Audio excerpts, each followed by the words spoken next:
ஓம் ஸ்ரீ குருப்யோ நம ஹரிஹி ஓம். இந்த சாப்டர் 1 பார்ட் 1ல் 26 ஸ்லோகம் வரலையும் பார்த்தோம். அதாவது ஒவ்வொரு ஸ்லோகமும் என்ன அர்த்தத்தை உணர்த்துறது என்பதை நம்ம பார்த்தோம். அதே மாதிரி இப்போ 27வது ஸ்லோகத்துலேருந்து இந்த பார்ட் 2ல் பார்க்கலாம். குந்தி மகனாகிய அவன் நிற்கின்ற அந்த உறவினர் அனைவரையும் நன்றாக பார்த்துவிட்டு ஆழ்ந்த இரக்கத்தால் ஆட்கொள்ளப்பட்டவனாக கவலையான மனத்துடன் இதனை கூறினான்.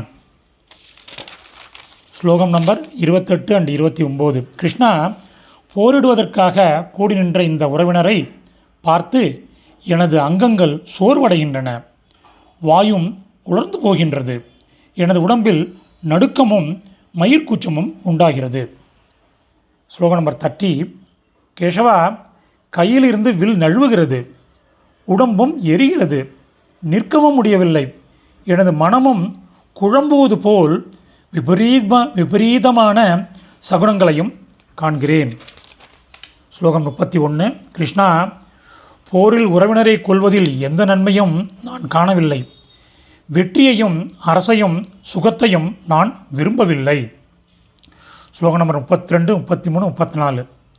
கோவிந்தா, எங்களுக்கு அரசினால் என்ன சுகபோகங்களினால் வாழ்வதால் கூட என்ன யாருக்காக எங்களுக்கு அரசும் போகங்களும் சுகங்களும் விரும்பத்தக்கவையோ அதுபோல் ஆச்சாரியர்கள், தந்தையர்கள், பிள்ளைகள், அதுபோல் பாட்டன்மார்கள், மேலும் மாமன்மார்கள், மாமனார்கள், பேரன்கள், மைத்துனர்கள், அதுபோல் சம்பந்திகள் இவர்கள் உயிரையும் செல்வங்களையும் துறந்துவிட்டு போரில் நிற்கிறார்கள்.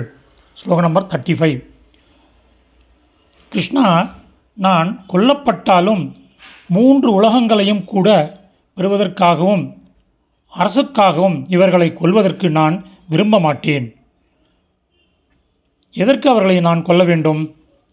ஸ்லோகம் நம்பர் 36. கிருஷ்ணா, திருதராஷ்டிரனின் பிள்ளைகளை கொல்வதால் நமக்கு என்ன இன்பம், என்ன லாபம் இருக்கப் போகிறது? பெரும் பாவிகளான இவர்களை கொல்வதால் நம்மை பாவமே வந்தடையும். ஸ்லோகம் நம்பர் 37. மாதவா, ஆகையால் நமது உறவினராகிய துரியோதனன் முதலானோரை கொல்வதற்கு நாம் தகுதி படைத்தவர்கள் அல்ல. உறவினரை கொன்று எப்படி சுகத்தை உடையவர்கள் ஆவோம்?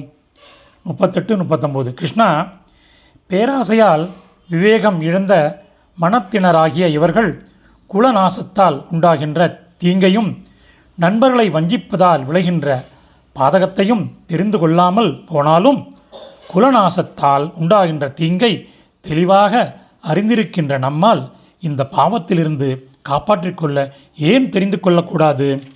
ஸ்லோகம் 40.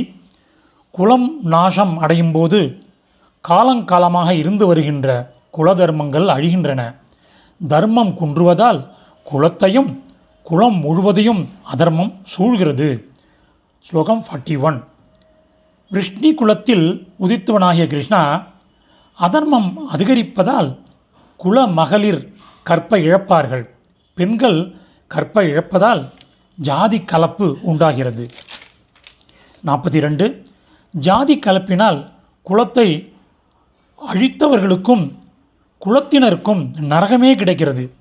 அவர்களுடைய முன்னோர்கள் உருண்டை மற்றும் தண்ணீரால் கிரியைகளை இழந்து வீழ்கிறார்கள். ஸ்லோகம் 43.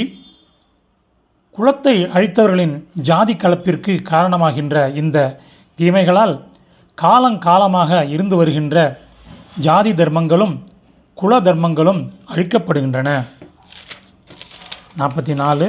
கிருஷ்ணா, குல தர்மங்களை இழந்த மனிதர்களுக்கு நரகத்தில் நீண்ட காலம் வாழ நேர்கிறது என்று கேள்விப்பட்டிருக்கிறோம். ஸ்லோகம் 45. நாம் அரசபோகத்தின் ஆசையால் உறவினரை கொல்வதற்கு முன்வந்தோம் என்கின்ற மகா பெரிய பாவத்தை செய்வதற்கு துணிந்தோம். அந்தோ. 46. எதிர்க்காமலும் கையில் ஆயுதம் இல்லாமலும் என்னை ஆயுதமுடைய துரியோதனன் முதலானோர் போரில் கொள்வார்களானால் அது எனக்கு மிகுந்த நன்மை செய்வதே ஆகும். 47.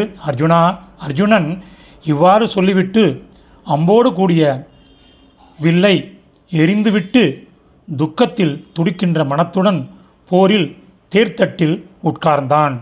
இப்போ அந்த இதனுடைய சம்மரி, அந்த முதல் அத்தியாயத்தோட சம்மரி, உபனிஷத்தமும் பிரம்ம வித்யையும் யோக சாஸ்திரமும் ஸ்ரீ கிருஷ்ணர் மற்றும் அர்ஜுனர் இவர்கள் இடையில் நடந்த உரையாடல்களும் ஆகிய ஸ்ரீமத் பகவத்கீதையின் அர்ஜுன விஷாத யோகம் என்ற தலைப்பு கொண்ட முதல் அத்தியாயம் நிறைவு பெறுகிறது.